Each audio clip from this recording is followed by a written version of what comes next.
नमस्कार मित्रांनो, मी संतोष वाघमारे. मित्रांनो, स्वागत आहे तुम्हा सर्वांचं आपल्या यूट्यूब चॅनल मराठी योजना 2.0 मध्ये. मित्रांनो, आज आपण पाहणार आहोत की मुख्यमंत्री योजना दूत योजना काय आहे. आपण या योजनेची संपूर्ण माहिती व्हिडिओमध्ये घेणार आहोत. तत्पूर्वी व्हिडिओमध्ये नवीन असाल तर चॅनलला सबस्क्राईब करा, जेणेकरून असेच नवीन व्हिडिओज तुम्हाला भेटत राहतील. चला तर व्हिडिओला सुरुवात करूया. मुख्यमंत्री योजना कल्याणकारी योजना आणि नागरिक यांना जोडणारा उपक्रम आहे. आणि आता आपण पाहूया की या उपक्रमाचे उद्दिष्ट काय आहेत. महाराष्ट्र सरकारने आपल्या नागरिकांसाठी विविध कल्याणकारी योजना आणल्या आहेत. या प्रयत्नांचा एक भाग म्हणून शासन आपल्या दारी हा उपक्रम योजना थेट नागरिकांच्या दारापर्यंत पोहोचण्याचा शासन निर्णय राबवण्यात येत आहे. या उपक्रमामुळे लोकांना एकाच छताखाली अनेक योजनेबद्दल जाणून घेण्यास आणि त्यांचा लाभ घेण्यास सक्षम केले आहे. योजनादूत हा या उपक्रमाचा विस्तार आहे, ज्याचा उद्देश सामाजिक बदल घडवण्याचा उत्सुक असलेल्या उत्साही तरुणांना समर्पित प्रयत्नांद्वारे जनतेपर्यंत पोहोचण्याचा आहे. योजनादूत हा सरकारच्या जे काही योजना येतील त्या योजनेबद्दल लोकांपर्यंत जास्तीत जास्त माहिती पोहोचणार. ती योजना काय आहे, त्या योजनेमध्ये फॉर्म कसा भरायचा, संपूर्ण माहिती हा योजनादूत त्या लोकांना देणार आहे. तर या योजनादूतसाठी आपण भरती प्रक्रिया काय आहे, फॉर्म कसा भरायचा, संपूर्ण माहिती आपण या व्हिडिओमध्ये घेणार आहोत. तर आपण आता पाहूया की उमेदवाराची निवड प्रक्रिया आणि निकष व फायदे काय आहेत या योजना दूतचे. ठीक आहे. योजना दूतसाठी तुम्हाला फॉर्म भरण्यासाठी तुमची वयोमर्यादा आहे 18 ते 35 या वयोगटातील उमेदवार हा पाहिजे.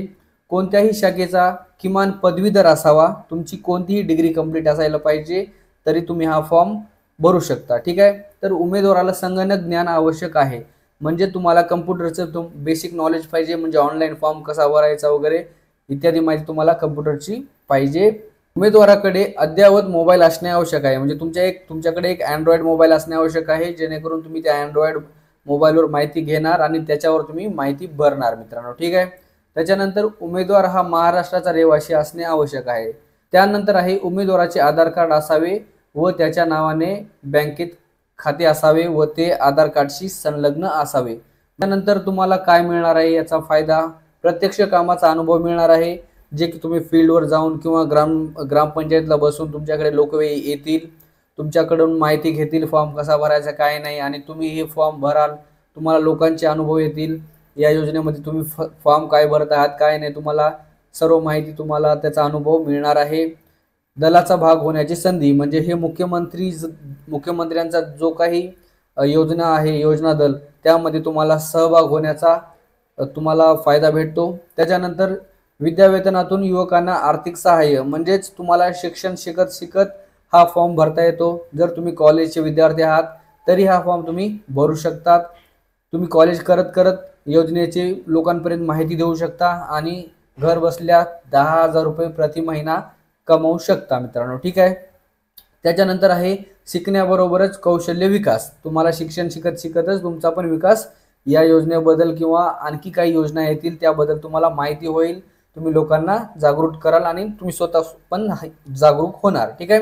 त्याच्यानंतर सरकारी कामकाजाचा अनुभव, तुम्हाला सरकारी कामकाज कसा असते, सरकारच्या योजना काय आहेत याबद्दल तुम्हाला अनुभव इथे येणार आहे मित्रांनो. ठीक आहे. चला तर आता आपण पाहूया की हा अर्ज कसा भरायचा, तुम्हाला याच्यामध्ये रजिस्ट्रेशन कसं करायचं आहे. ठीक आहे मित्रांनो, सर्वात प्रथम तुम्हाला ऑनलाईन रजिस्ट्रेशन करण्यासाठी महायोजनादूत.org या वेबसाईटवर यायचं आहे. सर्वात प्रथम आपल्याला इथे योजनादूत पोर्टलवर उमेदवार नोंदणीवर क्लिक करावे. ठीक आहे. तर इथे आपण नोंदणीवर क्लिक करायचं आहे. नोंदणीवर क्लिक केल्यानंतर तुम्हाला इथे यूथ या बटनवर क्लिक करायचं आहे. यूथवर क्लिक केल्यानंतर तुम्हाला तुमचा आधार नंबर टाकायचा आहे मित्रांनो. आधार नंबर टाकल्यानंतर तुम्हाला इथे तुमचा आधार नंबर व्हेरीफाय करून घ्यायचा आहे. OTP टाकून व्हेरीफाय झाल्यानंतर तुम्हाला इथे व्हेरीफाय झाल्यानंतर तुम्हाला थर्ड नंबरला इथे आहे की तुमचा आधारभूत तपशील प्रविष्ट करा आणि ईमेलवर पाठवलेल्या OTPचा स्थापित करा. म्हणजे तुम्हाला आधारचा OTPचा सक्सेस झाल्यानंतर तुम्हाला ईमेलवर एक OTP येणार आहे. तुमच्याकडे एक ईमेल पण असणं आवश्यक आहे. ईमेलचा OTP टाकल्यानंतर तुम्हाला इथे नेक्स्ट यायचं आहे मित्रांनो.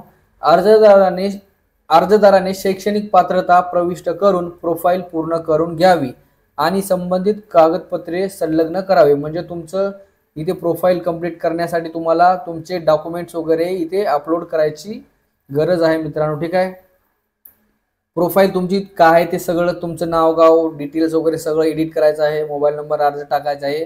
ते सर्व टाकल्यानंतर तुम्हाला इथे तुमचे डॉक्युमेंट्स अपलोड करायचे आहेत आणि इथे नेक्स्ट करायचं आहे मित्रांनो। डॉक्युमेंट अपलोड केल्यानंतर तुम्ही इथे यायचं आहे, प्रोफाईल टॅबवर यायचं आहे। प्रोफाईल टॅबमध्ये अर्जदाराला प्रोफाईल पाहता येणार आहे, म्हणजे तुम्ही या प्रोफाईल टॅबवर क्लिक करून तुमची ही प्रोफाईल इथे पाहू शकता। तुम्हाला ते व्ह्यू रिझ्यूमवर क्लिक करून तुम्हाला तुमचा एक रिझ्यूम तयार होणार आहे। तुमची जी काय तुम्ही डिटेल्स भरलेली आहे त्या डिटेल्सनुसार तुम्हाला तुमची इथे रिझ्यूम तयार झालेला आहे। तुमचा हा रिझ्यूम तुम्ही डाउनलोड पण करू शकता, डाउनलोड करून घ्यायचा आहे। त्याच्यानंतर तुम्हाला इथे मॅचिंग जॉब टॅबमध्ये अर्जाला रिक्त जागा दाखवतील, अर्जदार फिल्टर करू शकतात आणि त्यातील अर्ज करू शकतात। तुम्ही तुमची कोणती ग्रामपंचायत तुमच्या जवळील आहे त्या ग्रामपंचायतला फिल्टर करून तुम्ही जवळील ग्रामपंचायतला इथे सिलेक्ट करायचं आहे। जिथे वॅकन्सी आहेत त्या ग्रामपंचायतला तुम्ही सिलेक्ट करून फॉर्म भरायचा आहे मित्रांनो। त्या ॲप्लिकेशन टॅबमधील अर्जदाराला त्याच्या अर्जाची स्थिती पाहता येणार आहे। तुम्हाला तुमचा अर्ज म्हणजे तुम्ही जिथे फॉर्म भरलेला आहे ते अप्रूव्ह झालेला आहे किंवा त्यांनी काही तुमचं रिजेक्ट वगैरे केलं असेल तर ते तुम्हाला इथे दिसणार आहे मित्रांनो। अप्रूव्ह ॲप्लिकेशन टॅबमध्ये येऊन तुम्ही तुमच्या अर्जाची स्थिती काय आहे ते इथे तुम्ही पाहू शकता। त्याच्यानंतर मित्रांनो तुम्हाला इथे आहे अर्जदाराची निवड झाल्यानंतर कॉन्ट्रॅक्ट टॅबमध्ये अर्जदार त्याची सद्यस्थिती पाहू शकतो। कॉन्ट्रॅक्ट टॅबवर जायचं आहे, ह्या कॉन्ट्रॅक्ट टॅबवर जाऊन तुम्ही तुमचा अर्जाची सद्यस्थिती काय आहे, तुम्हाला अप्रूव्ह झालं आहे की नाही झालं आहे ते तुम्ही पाहू शकता। तुमचं कॉन्ट्रॅक्ट वगैरे काय आहे काय नाही, तुम्हाला किती पैसे देणार काय नाही, सर्व गोष्टी तुम्हाला इथे येणार आहेत, त्या गोष्टी तुम्ही पाहून घ्यायचं आहे।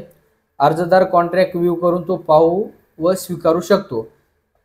यानंतर मित्रांनो तुम्हाला त्यांनी जे कॉन्ट्रॅक्ट दिलेलं असते ते कॉन्ट्रॅक्ट तुम्हाला बघायचं आहे, त्याच्यामध्ये तुम्हाला माहिती पटत आहे का। जर पटत असेल तर तुम्हाला इथे अप्लाय या बटनवर क्लिक करायचं आहे, अन्यथा तुम्ही इथे रिजेक्ट पण करू शकता, ठीक आहे।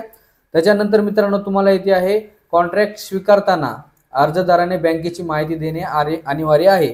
तुम्ही हे कॉन्ट्रॅक्ट जर ॲक्सेप्ट केलं तर तुम्हाला मित्रांनो तुमच्या बँकेचं तुमचं पासबुक वगैरे द्यायचं आहे आणि त्याची डिटेल्स वगैरे तुम्हाला भरायची आहे, म्हणजेच तुम्हाला जे काही तुमचे 10,000 महिना आहे ते तुमच्या अकाउंटमध्ये येतील, ठीक आहे। त्यासाठी तुम्हाला इथे तुमचा अकाउंट नंबर वगैरे आणि तुमचा पासबुक जो आहे इथे अपलोड करायचा आहे। त्याच्यानंतर सर्व प्रक्रिया पूर्ण झाल्यानंतर अर्जदाराला कॉन्ट्रॅक्ट टॅबमध्ये कॉन्ट्रॅक्ट पाहता येईल, म्हणजे तुमचं आता हा अर्ज पूर्ण झालेला आहे आणि तुम्ही तुमचे इथे कॉन्ट्रॅक्ट पाहू शकता। याच्यामध्ये तुमची माहिती आहे, तुम्ही कोणत्या ग्रामपंचायतला निवड झाली आहे वगैरे ही सर्व माहिती इथे तुम्हाला मिळणार आहे मित्रांनो। तर अशा पद्धतीने तुम्ही मुख्यमंत्री योजना दूत कल्याणकारी योजनाचा फॉर्म भरू शकता, रजिस्ट्रेशन करू शकता आणि दरमहा 10,000 रुपये तुम्ही मिळवू शकता कॉलेज करत, ठीक आहे। तुम्ही दुसरं कोणतेही काम करता या योजनेचा लाभ घेऊ शकता। मित्रांनो जर व्हिडिओ आवडला असेल तर व्हिडिओला लाईक करा, चॅनेलला सबस्क्राईब करा आणि जास्तीत जास्त लोकांपर्यंत शेअर करा, जेणेकरून त्यांना पण या योजनेचा फायदा होईल।